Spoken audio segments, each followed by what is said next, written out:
अब दुध छ कि भनेर गएको पसलमा ठ्याक्कै दुध सकिएछ आज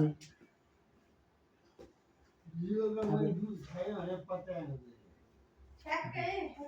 10 मिनेट चाँडो ढिला भएछ जान फेरि सुत्या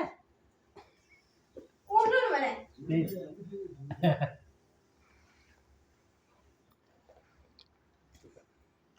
भात खानु पर्यो अब 9:30 हुँदैछ पो नुनु गर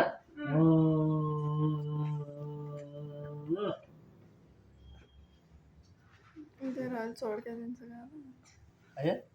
उठेर गाह्रो चड्काइदिन्छ ल ल ल ल खाइदेऊ हाप्पा गर उहाँ हाप्पा गर